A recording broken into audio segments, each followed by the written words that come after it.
Good evening to all of you. आज हम एक बहुत ही सेंसिटिव मुद्दे पे बात करेंगे जो बहुत हाईलाइटेड हो रहा है इस समय। और एक किसी की मेंटल स्टेट, मनस स्थिति क्या हो सकती है और उस स्थिति में वो क्या डिसीजन ले सकता है और किस हद तक जा सकता है, इसके बारे में थोड़ा सा हम बात करेंगे। बहुत ही मार्मिक घटना है जो गोवा मर्डर केस, सूचना सेठ के बारे में इस समय न्यूज़ में बहुत हाईलाइटेड है।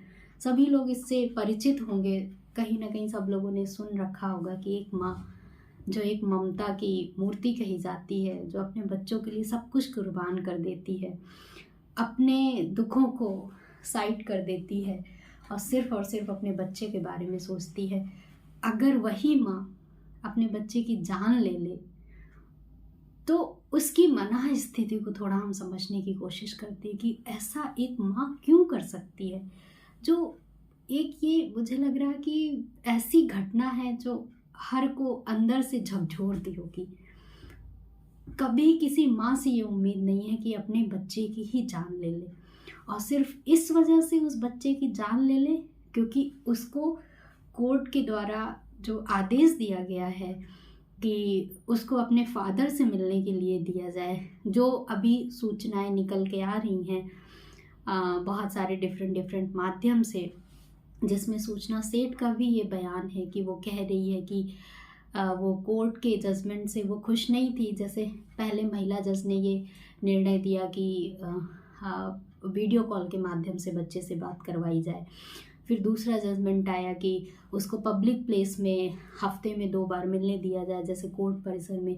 जब तीसरी बार जजमेंट आता है कि उसको छुट्टी वाले दिन हर संडे उसको घर पे मिलने दिया जाए पूरे दिन बच्चे से, तो ये सूचना सेठ को बर्दाश्त नहीं हुई क्योंकि उसके हस्बैंड से डाइवोर्स का केस चल रहा है। कहीं ना कहीं उनके बीच में आपस में कॉन्फ्लिक्ट थे और वो डाइवोर्स का अभी फाइनल कोई डिसीज़न नहीं आया। लेकिन शायद ये मुझे जो समझ आया इस केस की वजह से कि उसके अपने हस्बैंड में कॉन्फ्लिक्ट होने की वजह से इतनी हेट्रेड भरी, इतनी नफ़रत भरी है कि उससे वो अपने आप को डिफ्रेंशिएट नहीं कर पाई। एक बहुत ज़्यादा एक पर्सनालिटी इशूज से गुजर रही, इमोशनल अनस्टेबिलिटी की स्टेज से गुजर रही कि वो ये डिफ्रेंशिएट नहीं कर पाई वहाँ पे कि इस बच्चे पर उसके फादर का भी अधिकार है। इस बच्चे की कोई गलती नहीं है मेरे और मेरे हस्बैंड के कॉन्फ्लिक्ट के बीच में। जितना अधिकार इस बच्चे पर मेरा है उतना ही अधिकार उसके फादर का भी है। हो सकता है कि उनके पर्सनल जो कॉन्फ्लिक्ट में वाइफ की गलती हो या हस्बैंड की गलती हो, किसी की भी गलती हो, अभी हमें ये क्लियर पता नहीं चल सका। लेकिन उन लोगों को अपनी इन पर्सनल कॉन्फ्लिक्ट को बच्चों तक नहीं लाने की ज़रूरत है, जो सूचना सेठ ने जैसा कि किया कि वो बिल्कुल डिफ्रेंशिएट नहीं कर पाई अपने इमोशंस को। और उसने, क्योंकि उस बच्चे की शक्ल उसके फादर से मिलती थी तो उसको वो चीज़ें बहुत हर्ट करती थी, जैसा कि बहुत सारी सूचनाओं के माध्यम से मिला। और वो बिल्कुल नहीं चाहती थी कि उसके फादर से इंटरेक्शन हो। तो कहीं ना कहीं उसका एंड रिजल्ट एक इमोशनल जो अनस्टेबिलिटी की स्टेज ये आई कि उसने अपना एंगर नहीं मैनेज कर पाई। और उसके कोर्ट के जजमेंट के बाद उसका एंगर इशूज इतना ज़्यादा बढ़ गया है कि उसका रिजल्ट ये आया कि उसने अपने 4 साल के बच्चे की हत्या कर दी। कहीं ना कहीं ये बहुत ही मार्मिक घटना है। अब यहाँ पे ये हमें सीखने की ज़रूरत है कि ऐसा केस कभी दोबारा रिपीट ना हो, या इन ऐसी जगहों पे आम लोग और लोग कैसे अवेयर हों। देखिए, जब कोई भी कॉन्फ्लिक्ट्स हमारे अंदर होता है, अगर वो कॉन्फ्लिक्ट्स कभी रिजॉल्व नहीं हो पाया हमारे अंदर, तो क्या होता है, वो कॉन्फ्लिक्ट्स हमारा बढ़ता रहता है। बार बार उसी निगेटिव थॉट्स के बीच से साइकिल में हम फंसते चले जाते हैं। और वो निगेटिविटी, वो एग्रेशन हमारा, वो हेट्रेट हमारा पाइल अप होता रहता है, पाइल अप होता रहता है अगर हमें उसको हमने रिजॉल्व नहीं किया। अब कई बार इतना पाइल अप हो जाता है एक थ्रेशोल्ड में पहुंचने के बाद, वो उसका रिजल्ट इतना घातक होता है कि आप सोच नहीं सकते, जिसका रिजल्ट हम सब ने देखा कि एक बच्चे की मौत उसका रिजल्ट रहा।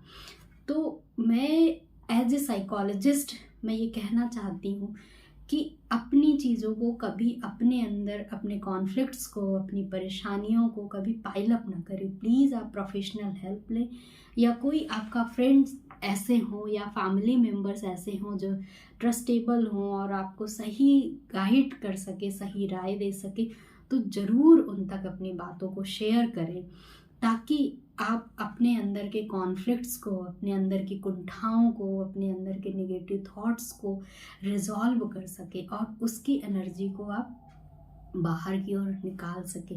साइकोलॉजी में एक थेरेपी है कैथारसिस। जब हम कोई बात किसी से कह देते हैं तो उसकी एनर्जी अपने आप डाउन चली जाती है, काम डाउन हो जाती है। तो ऐसे ही जब हमारे अंदर बहुत सारे कॉन्फ्लिक्ट्स हो तो please please without any hesitation आप प्रोफेशनल हेल्प लीजिए। आप अपनी फैमिली मेम्बर्स को शेयर करिए, आप अपने फ्रेंड सर्कल में शेयर करिए, ताकि आप इस सिचुएशंस को सही तरीके से हैंडल कर सके।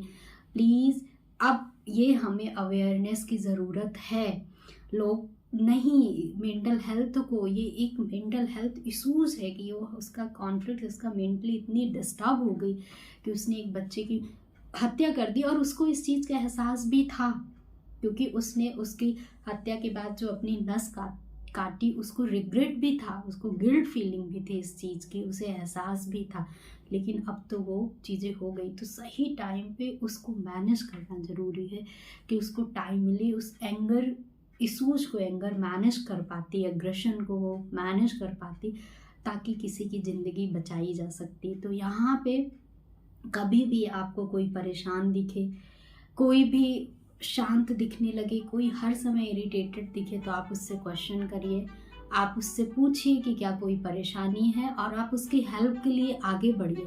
अगर वो आपसे नहीं शेयर कर पा रहा तो प्लीज़ आप उसे मोटिवेट करिए कि किसी और से वो शेयर करे अपनी बातों को, अपने अंदर पाइल अप ना करे, ताकि उस सिचुएशंस को हैंडल कर पाए और कोई गलत कदम ना उठा पाए। Thank you. इसको आप ज़्यादा से ज़्यादा शेयर करिए कि और लोग इससे अवेयर हों कि कैसे अपने आप को मैनेज करें। Thank you.